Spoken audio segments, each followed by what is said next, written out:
اعوذ باللہ من الشیطان الرجیم بسم اللہ الرحمن الرحیم حافظوا علی الصلوات والصلاة الوسطى وقوموا للہ قانتین فإن خفتم فرجالا أو ركبانا فإذا أمنتم فاذكروا الله كما علمكم ما لم تكونوا تعلمون۔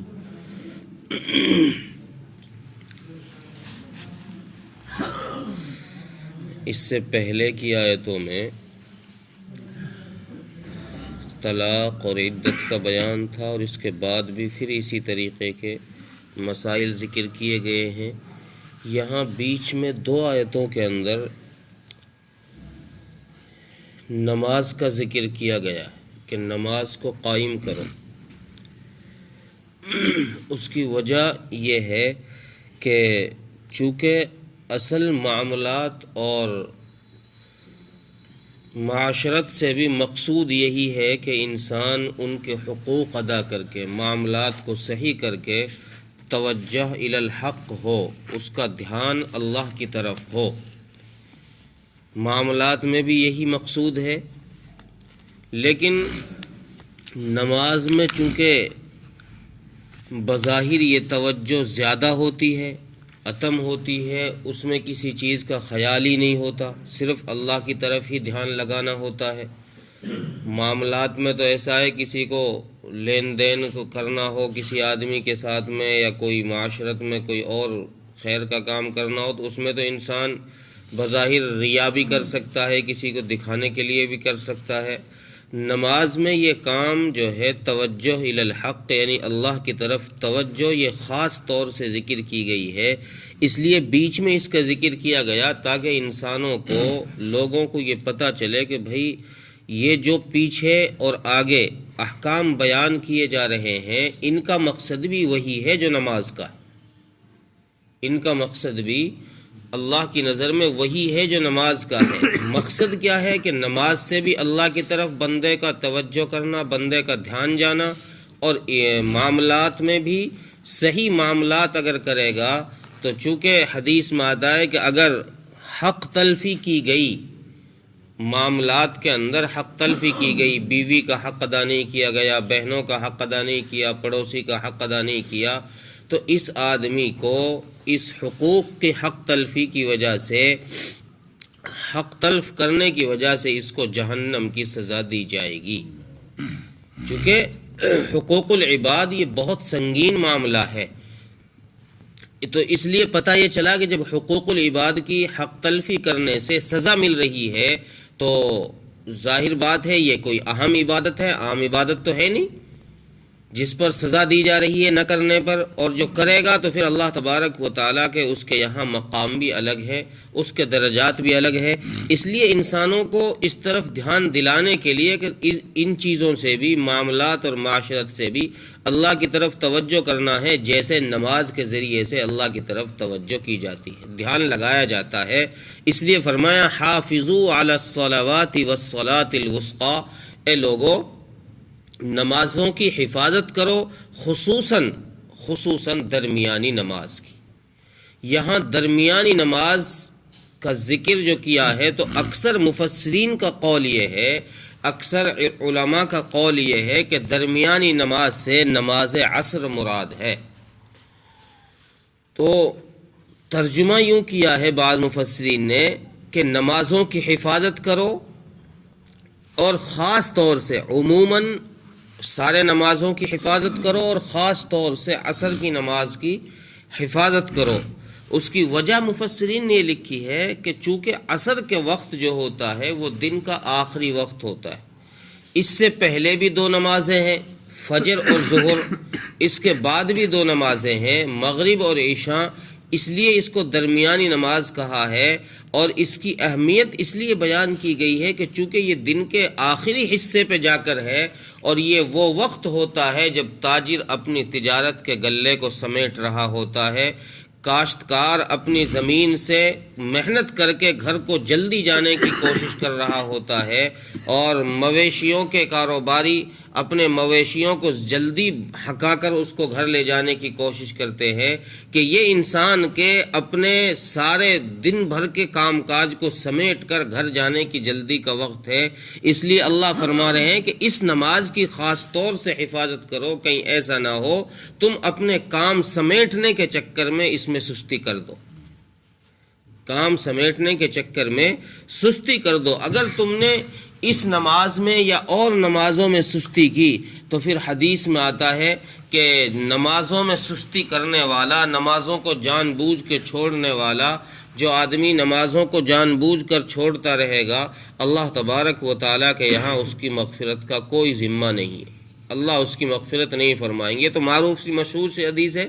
کہ اس کا حشر قیامت کے دن حامان، فرعون، قارون ان کے ساتھ اس کا حشر ہوگا، تو جہاں یہ ہوں گے جو عذاب ان کو دیا جائے گا ویسا ہی عذاب اس کو دیا جائے گا، ساتھ حشر ہونے کا تو یہی مطلب ہے۔ تو اس لیے یہ بہت اہم چیز یہاں ذکر فرمائی ہے کہ نمازوں کی حفاظت کرو، اور نمازوں کے اندر حفاظت کرنے میں یہ بھی آگے ذکر فرمایا کہ وَقُومُوا لِلَّهِ قَانِتِينَ، اور نمازوں میں اللہ کے سامنے ادب کے ساتھ کھڑے رہو۔ قانتین کا بعض مفسرین نے لکھا ہے کہ جب یہ قانتین کا لفظ نازل ہوا تو اس وقت سے پہلے نماز میں باتیں کرنا جائز تھا۔ تفسیر مظہری لکھتے ہیں کہ حبشہ کی ہجرت کے بعد اور مدینہ کی ہجرت سے پہلے رسول اللہ صلی اللہ علیہ وسلم اور آپ کے صحابی نماز جب پڑھتے تھے تو بعد میں آنے والا وہ دوسرے والے سے سلام بھی کرتا تھا اور اس سے رکعت کے بارے میں بھی پوچھتا تھا۔ ایک صحابی کہتے ہیں کہ میں حبشہ کی ہجرت سے پہلے آپ صلی اللہ علیہ وسلم سے سلام کرتا تھا، آپ میرے سلام کا جواب دیتے تھے حالانکہ آپ نماز پڑھ رہے ہوتے تھے۔ میں حبشہ کی ہجرت کر کے حبشہ چلا گیا، بعد میں یہ آیت کریمہ قوموا للہ قانتین نازل ہو گئی۔ میں جب واپس حبشہ کی ہجرت سے واپس آیا تو رسول اللہ صلی اللہ علیہ وسلم کو میں نے اپنی عادت کے مطابق سلام کیا، السلام علیکم یا رسول اللہ صلی اللہ علیہ وسلم۔ آپ نماز پڑھ رہے تھے، میں نے جب عادت کے مطابق سلام کیا تو آپ صلی اللہ علیہ وسلم نے عادت کے مطابق جواب نہیں دیا۔ اب میں پریشان ہو گیا، میرے ذہن میں دنیا بھر کے خیالات آ گئے کہ یار کیا بات ہو گئی، تو نے نبی کی شان کے خلاف کوئی بات کر دی، کوئی ایسا جملہ کہیں زبان سے نکل گیا، کیا معاملہ ہو گیا کہ نبی سلام کا جواب نہیں دے رہے، پہلے تو مجھ سے ہر دفعہ سلام کا جواب دیا۔ تو میں یہ سوچ رہا تھا اور میں پیچھے بیٹھ گیا جا کر کہ رسول اللہ صلی اللہ علیہ وسلم پتہ نہیں کیوں جواب نہیں دے رہے، ناراض تو نہیں ہو گئے ہیں۔ تو کیا تھوڑی دیر کے بعد جب رسول اللہ صلی اللہ علیہ وسلم نماز سے فارغ ہو گئے تو آپ صلی اللہ علیہ وسلم نے پھر کہا ایھا المسلمون وعلیکم السلام ورحمۃ اللہ وبرکاتہ،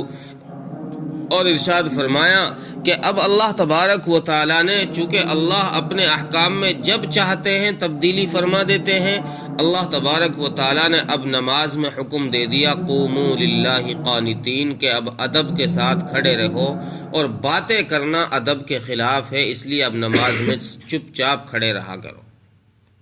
کسی سے باتیں کرنا، کسی کے سلام کا جواب دینا یا کسی کی بات کا جواب دینا، یہ نماز میں ادب کے خلاف ہے۔ بات کرنی ہے، اللہ کی عبادت کرنی ہے تو اب اللہ ہی سے باتیں کرو، اسی کا کلام پڑھو، اسی کی تسبیح کرو، اسی کی تحمید کرو، اسی کی تعظیم بیان کرو،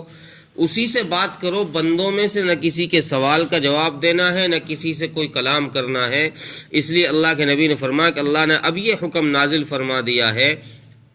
تو تفسیر مظہری لکھتے ہیں کہ قوموا للہ قانتین یہ حبشہ کی ہجرت کے بعد آیت نازل ہوئی ہے اور مدینے کی ہجرت سے پہلے نازل ہوئی ہے۔ اللہ تبارک و تعالیٰ نے نماز میں بولنے کی ممانعت یہ مدینے کی ہجرت سے پہلے ہی منع فرما دیا تھا۔ اگلی آیت کے اندر اللہ تبارک و تعالیٰ فرما رہے ہیں فَإِنْ خِفْتُمْ فَرِجَالًا أَوْ رُكْبَانًا، کہ اگر کہیں ایسی حالت ہو کہ کہیں تم جنگ کے اندر پھنس جاؤ یا کہیں ایسا خوف ہو کہ بڑی پریشانی ہو رہی ہو، تمہیں جان کا خطرہ ہو رہا ہو، تو شریعت کا حکم یہ ہے کہ تم نماز اب بھی نہیں چھوڑ سکتے، نماز اب بھی نہیں چھوڑ سکتے اگر جان کا خطرہ ہے۔ اس لیے اس آیت کی وجہ سے امام شافعی، امام مالک رحمۃ اللہ علیہ فرماتے ہیں کہ انسان اگر بھاگ بھی رہا ہو، پیدل چل رہا ہو یا گھڑ دوڑ کر رہا ہو، جنگ ہو رہی ہے اور گھوڑے پر دوڑ رہا ہو، نماز کا وقت ہو جائے تو اب یہ اپنی نماز بھاگتا بھاگتا ہی پڑھتا رہے، اشاروں سے رکوع سجدے کرتا رہے، اور اسی طرح گھوڑے پر چلتے ہوئے ہی گھوڑا دوڑ رہا ہے تو گھوڑے پر بیٹھے بیٹھے ہی یہ نماز اشاروں سے ادا کرتا رہے، خواہ قبلے کی طرف اس کا منہ ہو یا نہ ہو۔ اس لیے فرمایا فَإِنْ خِفْتُمْ فَرِجَالًا أَوْ رُكْبَانًا، کہ جب خوف کا وقت ہو تو تم پیادہ پا بھی نماز ادا کرو اگر پیادہ پا ہو، یعنی اگر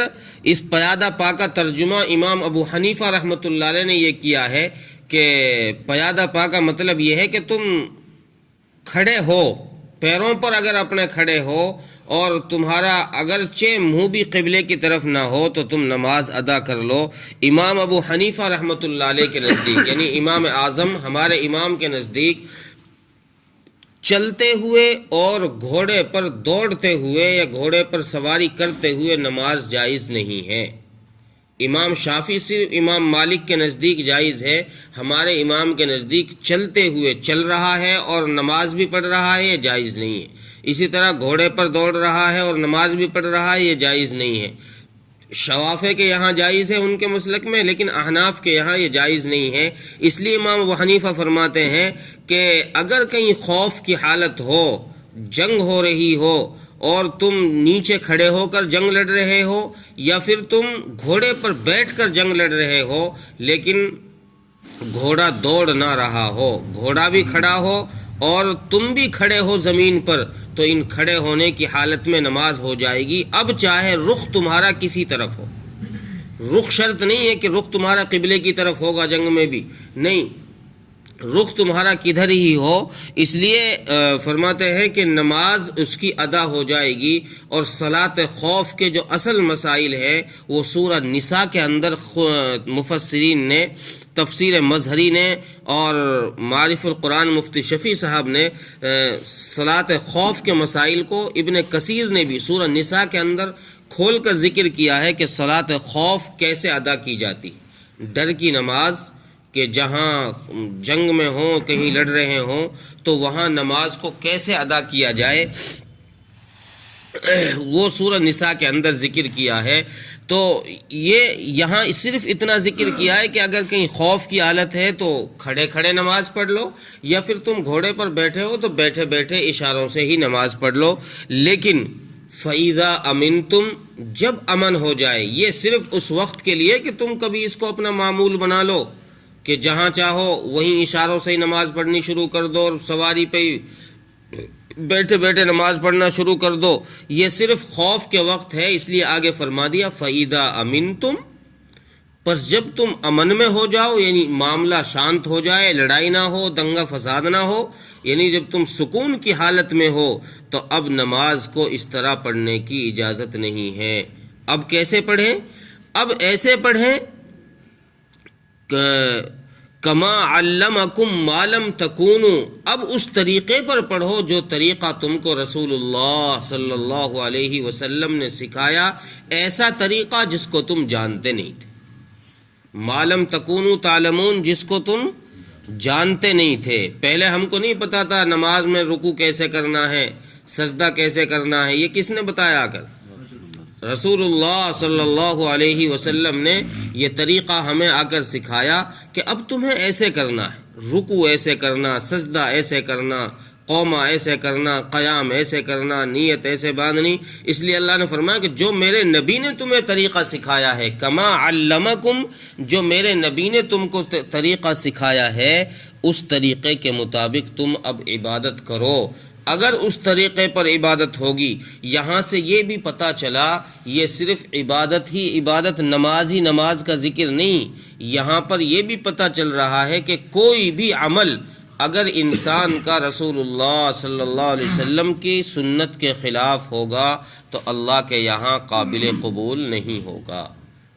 اس آیت سے یہ بھی پتہ چل رہا ہے کہ صرف نماز ہی نماز نہیں ہے کہ رسول اللہ صلی اللہ علیہ وسلم کے طریقے پر نماز پڑھ لی، اب کھاؤ اپنے طریقے پر، نہاؤ اپنے طریقے پر،